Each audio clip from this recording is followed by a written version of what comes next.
Are you a CME newbie who feels overwhelmed by the constant evolution of medical education? Do you love the exhilaration of learning in this dynamic field, but struggle with creeping self-doubt and anxiety, wondering if you truly belong? You're definitely not alone. Many talented professionals in CME and CPD grapple with imposter phenomenon, questioning their expertise despite their valuable talents and contributions.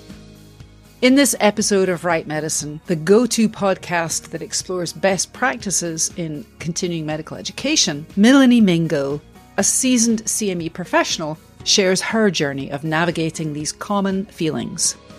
Milini has a strong background in the public health field, where she administered continuing education for public health professionals, behavioural health therapists and educators before moving into continuing medical education in a university setting, a medical society association, and currently a patient advocacy organisation.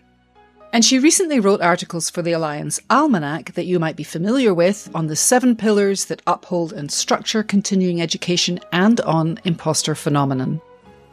If you're ready to reframe your inner narrative, banish self-doubt, and embrace your potential in this rewarding field, join us for this insightful conversation. In this episode, you'll discover practical strategies to validate your skills, connect with supportive colleagues, and confidently grow in your CME career. Before we jump into today's episode, let me ask you, do you run a newsletter that's in need of a little bit of extra love? Would you like to improve your open rate, better connect with your audience, and build a strong and vibrant community around your newsletter? Well, if you do, I know just the person who can help you. Claire Bono is an operating room nurse turned writer who helps healthcare-focused brands, startups, businesses, and individual creators grow community and connection through newsletters. If you want to learn more about working with Claire, her website is in the show notes, and you'll find her on LinkedIn. Tell her I sent you along.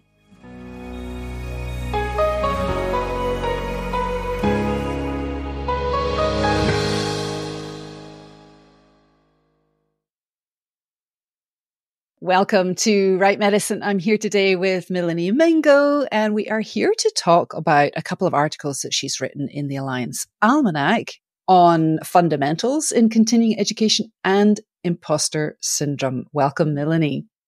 Thank you. Glad to be here. Yeah, I'm glad to see you as well. And we had the opportunity to meet face to face earlier this year at the Alliance conference in New Orleans. So I'm really glad I got to spend some time with you. Let's start by talking a little bit about your background and how you found your way into the CME CPD field. Yeah, so I've been in the CE world for 8 years now. I started as in the public health field, where I administered the CE for public health professionals, behavioral health therapists, and educators. And I love that. That was fun. But now looking back in hindsight, I realized that I was focused on the details and not understanding the bigger picture. I didn't understand the bigger picture until I moved to my next job, which was in office of CME. And there is where I actually saw not only what the moving parts of CE is, but also how they impact the bigger picture of CE. And also in that position, I also figured out that I really love this field, and I wanted to professionally do this for as long as I possibly can. So from there, I stayed in CE, but I moved around in different aspects of CE. So for example, I started in the university setting and then moved to a medical society association. And then ultimately I ended up where I am now, which is in a patient advocacy, where I currently am building a CE program. And then also, in addition to that, also developing education for patients. And just to give a little background of how I ended up in this type of organization, prior to me coming there, a lot of the constituents, who are in this case patients, they have a rare disease. And a lot of them complained that they would go to their clinician and the clinician knew nothing about their disease. In fact, a lot of them would say, I know more about my disease than my own doctor. So the leadership at the time kept hearing this over and over. And finally, they decided we've been talking to the patients and we've been educating the patients, but now it's time that we start talking to the doctors and the physicians and the nurses, et cetera. We need to start talking and educating the clinicians, especially people who are not aware of this rare disease. So that's how I was brought into this patient advocacy organization with the goal of building a CME program and also, as well developing that education for patients. I'll be honest, it has been an arduous journey, but it also has reinforced to me why I enjoy this field and why it's fun to me. So that's my ultimate goal is to keep going. I want to keep going in here. That's a great story. And I want to dig into a couple of things that you said. And thanks as well for describing, that rare disease diagnostic journey, that diagnostic odyssey, which, can take 7 or 8 years on average, right? For people with rare diseases to be diagnosed and sometimes even longer. But you said a couple of things that are really interesting. I think one is, talking about, we're going to dig into some of the details in a minute in the 2 articles that you wrote in the Almanac, but you talked about the big picture of continuing education. What do you mean by that? When I first started, I didn't quite understand what made CE CE. I think sometimes, especially like if you're a newbie, like I was, you understand the administrative and the moving parts. You understand, okay, I need to do this task and I need to do this for this education intervention. But understanding how it all fits together and ultimately how it impacts the ultimate goal of educating, raising awareness, etc. That's what I mean by that is understanding what is CE, what makes up CE, and why is this what I'm doing, and why is it so important? And that probably takes us to the first article that I want to sort of dig into. And I think you're right. I think that picture of what the field is, why it's important and how it operates is a very fundamental kind of missing piece for a lot of people who are finding their way into CME. I certainly hear this a lot from medical writers who end up who are drawn to CE for the same reasons that you shared and you described. So you recently wrote an article in the Almanac about the 7 pillars of CE. And I think you've been, the way the conversation is going here takes us there nicely. Tell us what those pillars are and why they're essential. Okay, so I'll name the 7, I'll list them and just give a brief description. So going back to the bigger picture, one of the reasons why I created this article was because I was thinking to myself, I created a research question, if you will. If CE is a building or a structure, what pillars would actually hold up and create that CE in the first place? Oh, I love that. And so my response to that research question, if you will, were these 7, I guess you can call them components or pillars. And pillar number 1 is evidence-based medicine. And the way I would describe that, and I'm I like things as plain as possible. I don't like to add fluff. So I apologize in advance if you have to suffer through my metaphors. But the way I look at evidence-based metaphor in my mind is consider a Venn diagram. And how you have the circles that overlap each other and where they overlap, that's the commonality. So with evidence-based medicine, if I were to use that Venn diagram, I would think of one circle being the best available research, the other circle being like clinical expertise or experience. And then the third would be patient values, patient preferences. And in the middle, in that Venn diagram, that's where evidence-based medicine lives. So that's pillar number 1. Number 2 would be competency development.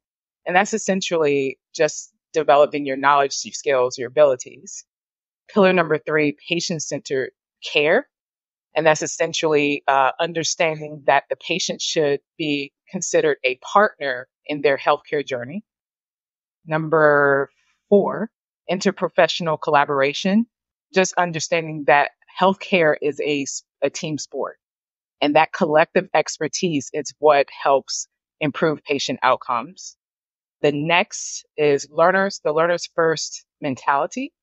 And that's understanding how to design a system that is designed not only for, but by the actual learners. And of course, using like adult learning principles that we all know about, especially from Knowles. And then the next to last pillar is technology integration. And that is strategically using technology to deliver and enhance the delivery of education. And then finally, the data/metric centricity.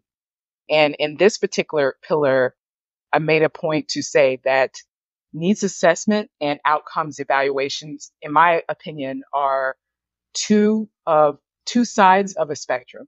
So you have that one side where the needs assessment is you're laying the groundwork for the education intervention, that's learning about your learners, et cetera. And then the outcomes evaluation is where you are evaluating how much of an impact did that education intervention made. So that's the pillars that I said that this is what makes up the.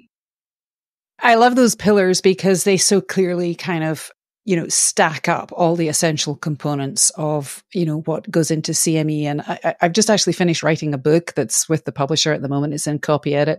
And it has a lot of those pillars in it, but not as visually kind of laid out as you've just shared them. And it's interesting. I think that one of the things I find in my network is that certainly for writers coming into CME and CE, one of the missing pillars for them is actually what evidence-based practice is, what evidence-based medicine is. We kind of take that for granted. And I think that as a community, we actually need a lot more education around what evidence-based medicine is. It's been around for, I think 98 was the first published article on evidence-based medicine, but it's often a missing piece in people's kind of working sort of tacit knowledge, if you like.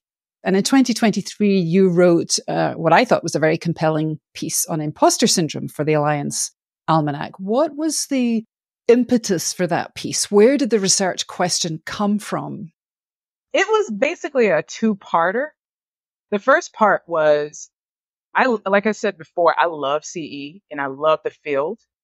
For me, it's exhilarating because I am first and foremost, I'm a student always, and I love to learn, and you have the opportunity to just learn all the time. But as exhilarating as CE has been for me, to be honest, it has also been anxiety inducing. And because medical education and healthcare, it's always constantly evolving, and there's so much information coming in. And my anxiety would stem from, will I be able to keep up with the latest research? Will I be able to, will I be able to digest all of the information that is coming in this field and not be overwhelmed? Am I good enough for this? Can I do this? So part of the reason why I wrote this article is to explore my anxiety within the CE field and add context to that. The other reason was, it's going to sound strange, but I wanted to create a semblance, some type of community through my writing. A lot of times when you are suffering from imposter syndrome, and I put that in quotes because is it really imposter syndrome or is it just self-doubt and anxiety? But when you're suffering from imposter syndrome, it can be very isolating. And if you're not careful, you can stay in your head so much to the point that you think you're the only person who is dealing with this. And one of the ways to manage that imposter syndrome is to de-isolate yourself. I don't know if that's a word. And like reach out and say, this is where I am. This is how I'm feeling. What's your experience? Are you feeling this? And if so, what is your experience? So that was it, basically to explore my anxiety in the CE world, and then also in the context with that, and then also try to create some semblance of a community. And we'll talk about what you said in that article just in a little minute, but I'm curious, what kind of response have you had to the article? What's your sense of how it resonated with people in the field? Even though I partially did this because I wanted to create community, a part of me was like, well, no one is going to really see it and they're not going to really respond. And I've actually had people like reach out to me and say, I feel this. Everyone feels that. I'm one of those people who feel it. So it was very reassuring for me to realize that I am not alone in this feeling. So I was very pleasantly surprised. Well, let's talk about imposter syndrome. What is it and how does it show up? What are we looking for? So basically, just the historic background. It was created in the 70s by two psychologists, and I think their names were Clance and Imes, if I'm not mistaken. And they basically, and the funny thing is, it was not originally called imposter syndrome. It was called imposter phenomenon, which I think is very, and to go even further, I have read that the two psychologists are very kind of annoyed that we use the word imposter syndrome versus phenomenon. I thought that was very interesting because that was not the original plan. Because I guess maybe syndrome means like it's like a pathology, and that was I don't think that was the original intent. It was more of like a phenomenon, as in a thing that is happening or occurring. But I'm digressing. I'm going down a rabbit hole. No, I think that's an important contextualization, actually. So it was created in the 70s by Imes and Clance. And basically, they were talking about high achieving women who were succeeding, and outwardly, externally, it looks like they had it together, for lack of a better phrase. But internally, they were not internalizing that success. They were having these feelings of self-doubt, not being enough, etc. And so I would, if I had to say what imposter syndrome is like a cluster of internalized self-doubt, anxiety, etc., about feeling that you're not enough or feeling that you're going to be found out and that you're a fraud and people are going to find out, and all of the symptoms that goes along with that. And what are the consequences of imposter syndrome? I mean, one could argue that, yeah, self-doubt is just a natural part of trying anything new or being in different circumstances, unfamiliar contexts and scenarios. But imposter syndrome, the whole kind of concept goes further than that there are actually consequences. So what are they? It does. And I think it's also because self-doubt and anxiety is generally, it can be a result of internal forces. But I think imposter syndrome or phenomenon, it also focuses or it pays attention to not only internal but external forces, meaning two things can be true at the same time. You can have self doubt and anxiety because of your own internal work that you need to do to reframe that narrative. But then also you can be in an environment that may not be as welcoming to you, and you're dealing with the effects of that as well. So not sure if I answered your question, but I think syndrome takes it a little bit more further in my. Yeah, and I think you hint at this actually in your article when you talk about the way that. Well, let me reframe the question. Actually, you I think you do hint at this in your article. Some people have argued that when we talk about imposter syndrome, and actually using that term syndrome versus phenomenon does this for us. It puts the onus on individuals to kind of overcome doubts and anxiety and all those things, rather than examining sort of systemic and structural issues that actually contribute to inequities and the lack of inclusion that is, for many populations, the foundation of imposter syndrome. So, yeah, I'm wondering what you think about that. What's your perspective on, you've just kind of thrown out that thread actually in what you said before. What's your perspective on that? One of the things, like when I hear, the funny thing about our culture now is we take psychological terms and we just make them as buzzwords as opposed to understanding where they came from and what was the origin. So I think it's very important to understand when this actual term was created, which was in the 70s when women were starting to really get into the workforce and being able to kind of move up, and they had the women's, revolution, etc. And then also, so I think that's very important. The fact that it was about high achieving women who have moved up the ladder and still did not internalize their success, I think is very important to understand the context of that term and not just use it as, oh, I have imposter syndrome. Like really understand the historical context behind it. So yeah, I do agree with you on that. Yeah, and it's interesting, you know, the original research was on high achieving white women. That's also an important part of the piece. And when I think about those women who are described in the Clancy Imes article, I think about the women that Betty Friedan was talking about in The Problem with No Name, who managed to kind of make it out of, you know, the domestic sphere into college. It's kind of that subset of, you know, white women who managed to make it into college, but still felt that they were what the anthropologist Mary Douglas calls matter out of place. And that kind of, for me, that kind of takes me back to, you know, the kind of structural and systemic issues that you end up in a place where you feel like you don't fit. Like you said earlier, you feel like somebody's going to find you out. And so it's that interaction between the social and the individual that I think the word phenomenon captures in a way that syndrome doesn't. So thank you for sharing the context of imposter syndrome and how important that is, and for writing that article in the first place.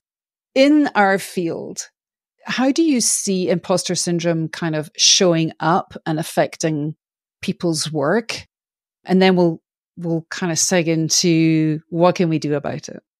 I think I can kind of go back to what I was saying as far as like how exhilarating the CE field was for me, but also it was anxiety inducing. And I think this can apply to most people in this field. It's, you know, medical education, it's always changing. Like, I mean, a great example is when the pandemic happened, like literally and you know this, like literally we were learning along with the clinicians, you know, one day, like, no mask. And then now we're like, oh, we are supposed to wear masks based on this best available research. And so because there's so much coming at you and there's so much information, it can be overwhelming. It can show up as the anxiety over being overwhelmed. It can show up as downing yourself severely, feeling like maybe this is not where you're supposed to be. It can show up in a lot of ways, but I feel like one of the main ways that it can definitely show up. And so how can we build, I suppose, both individual and collective strategies to validate our expertise and contributions to help the professionals in the continuing education field feel like they belong, that there is this collective sense of self-doubt, although the Alliance has tried to kind of create, you know, educational materials, there are still no clear pathways into CME and CPD. And so everybody who ends up here, you know, has a very protracted journey and story. So it's no wonder we end up feeling, well, how did I get here? It's great, but should I be here at all? How can we collectively start to affirm people's presence in this field and really provide the kind of support that dissipates those tendencies to feel like you might be experiencing imposter syndrome? Question. So from a collective standpoint, I think the Alliance has done a great job as far as providing that mentorship program. Like recently they had a mentorship program that I actually participated in. And that was very helpful to me because it created a sense of camaraderie because I was able to meet other people like me. You know, when I was in these mentorship, you know, this mentorship group, there was another person, a co-mentee, if you will, who showed up or stumbled, if you will, quote unquote, stumbled into CE just like I did. And they were like, I don't know how I got here. This is a fun place, but I don't know how I got here.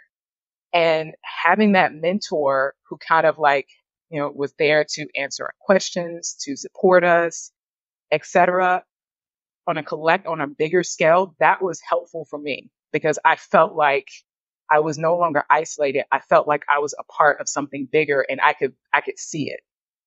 Internally, what I have done, I'm a kind of steps person. Like when I have a problem, I like to break it down, the resolution in steps. And so I tend to use a 3-step kind of resolution or solution. And the first thing I do is I find out what the origin story or what the trigger is in the first place for those emotions that I'm feeling. One of my, I don't know if you could call it a blessing or a curse, is that I live in my head a lot. And one of the things I've learned is a lot of times feelings like self-doubt, anxiety, also it lives in the head, not just in the mind. So when I am starting to see in my mind that I'm having this self-doubt, I go into my body and I scan my body and I say, okay, my heart is racing, my stomach feels a little, questionable. Why is that? What is the source? What's the origin story here? What's the triggers? And then once I figure out what the origin story of that imposter syndrome, if you will, then I go to reframe the narrative. And then the third step is once I've reframed the narrative, then I research and start to implement tools and strategies that can help me manage those feelings, those emotions. And so if it's okay, I'd like to give like an example of Please. how that looks. So, and it'll be like a benign example, but so I'm working on a podcast series and it's a 12 episode podcast series that will educate clinicians and patients alike on a rare disease. Okay, so when I realized that this is the project that I was going to take on, automatically those feelings they were coming up, they were bubbling up, the anxiety. And I'm the type of person when I feel anxiety, my heart is racing, my stomach is like clenched. I was feeling this. So I went inside of myself, scanned and say, okay, why am I feeling this? What's the origin story? What's the triggers? And basically the origin or the trigger was this is a relatively new project for me. I mean, I've done a podcast before, but it was just one podcast episode. This was the first time that I will be doing a 12 episode podcast. And I was nervous. I was nervous if this was an overly ambitious project, would I be able to pull this project off, etc. So that was step one. I figured out the origin. I figured out what the triggers were. And then the step two, which is reframing the narrative, was the initial narrative I had was, this is overly ambitious. Milini, can you do this? Is this possible? Can you pull this off? And then I had to say to myself, Milini, let's reframe this narrative. You like to learn. Look at this as an opportunity to learn and to develop. You already have the skill because you have done this one time on a smaller scale. We'll just look at it as a learning opportunity to develop a skill that you already have and develop that to something even greater and even bigger. And then also the other way I reframed it was, again, this is a learning opportunity. When something is new, you're probably not going to get it right the first time, but it's not a failure if you continue to learn and keep going. Don't stop, keep going forward. And so that's the reframing narrative step. And then the last step, which is researching and implementing, strategies and tools. The way I did that is a couple of ways. I have watched so many YouTube videos on how to produce podcasts. Also, Alliance has a really good a board forum where you can post, like if you have questions, etc., you can post on there, hey, I have this question. And within like 20 minutes, people respond. In fact, I think you were one of the people who responded. Great advice. And within like 20 minutes, like it's crazy.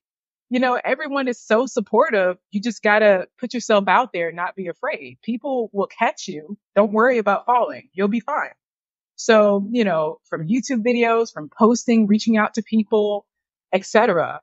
And then once I got the tools, once I know what the strategies are, then now what I'm doing is I'm moving forward and I'm implementing that because that's important. You got to move forward. You can't stay still and be in analysis paralysis. You got to move forward. So that is how I have dealt with imposter syndrome. Being a CE professional can at times create feelings of doubt and very much that imposter syndrome. I mean, and I think the reason why is because of the nature of the beast, right? I mean, let's think about it. Medical education is always evolving, is always changing, and trying to keep up with that change can be very daunting for a lot of CE professionals. But I also think the other reason is that CPD professionals, generally, we have stumbled into this field. And this field has no real structured system that helps us develop our skills and grow within this field in a competent manner, if you will. And often healthcare education professionals are left to their own devices to become competent. But I do believe that we can build individual and collective strategies that validate our expertise and contributions. On an individual level, we can invest in ourselves. And the way that looks is through, of course, skill development, staying updated on the latest trends and knowledge in our fields. But most importantly, it's about committing to be a lifelong learner. Also, I would also recommend that we seek mentorship, especially someone who is trusted, who can be trusted to give constructive criticism to help us refine our skills and also validate our expertise through that external perspective. Collectively, I definitely would recommend the collaborating and networking. In collaborating and networking, we can exchange ideas, validate our expertise through meaningful interactions, and most importantly, establish ourselves as valuable contributors to the collective knowledge pool. Lastly, on a collective level, I really would like to call for us as professionals to start reimagining and rethinking the type of education that we provide ourselves. I just reread the article, Achieving Desired Results and Improved Outcomes by Donald Moore. And in this article, he questioned how effective CME really was. In fact, he even called for a shift in CME from the traditional methods, which is emphasizing attendance, and shifting from that to becoming more outcomes-based. An education that basically focused on competence, performance, and most importantly, authentic change in practice behavior. And in that article, he also created a model that emphasized designing education to basically align the education with the desired outcomes.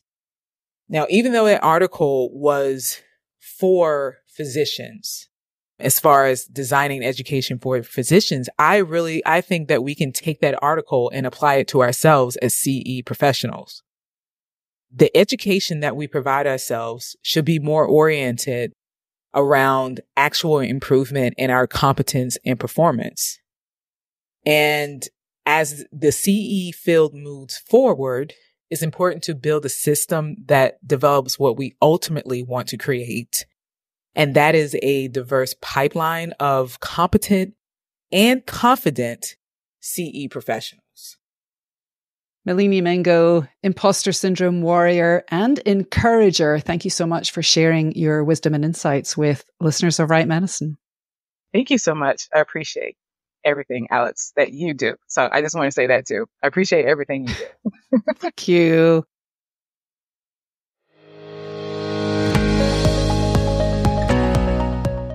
Did you enjoy today's episode? Many of us stumble into the CME field, which, despite initiatives such as the Alliance Mentorship Programme, still lacks a structured system that helps us develop and grow. Often, CME professionals are left to their own devices to become competent, which breeds feelings of self-doubt and what many people refer to as imposter phenomenon. Recognising these feelings is the first step toward managing them effectively. Milini's perspective emphasises how, as the CME field evolves, it's important to build a system that develops what we ultimately want to create, a diverse pipeline of competent and confident continuing education professionals.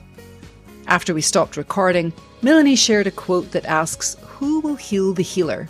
Applied to our field, this quote could be, "Who will educate the educator?" Here are 3 takeaways I heard from today's conversation. First, understand the historical context of imposter phenomenon and its impact on professionals. And you might take a moment to reflect on your own experiences and identify the triggers that contribute to feelings of self-doubt or anxiety in your own CME career. Second, use the 3-step approach that Milini shared to reframe your inner narrative and validate your expertise. First, identify the origin story of your feelings of self-doubt. Second, reframe the narrative. And third, research and implement tools to manage those feelings. Personally, I like heart math or conscious breathing as ways to slow down, connect with my body, and connect with myself. And maybe there's a current project or challenge you're facing today that you could apply this 3-step approach to. And third, build a supportive network of colleagues and mentors who can provide guidance, encouragement, and opportunities for growth. This step has a longer tail and is ongoing for all of us. But remember, it starts with a conversation and keeps on going. You're not alone in your professional journey. By implementing these tactics and connecting with the wider supportive community of other CME professionals, you can manage those feelings of self-doubt and confidently grow in your career. After all, the field needs you to create impactful education that transforms healthcare. That's all for this episode. Be sure to subscribe to Right Medicine Insider to get access to tips, tools, and tactics to help you confidently create CME content. Until next time, keep on learning and go gently.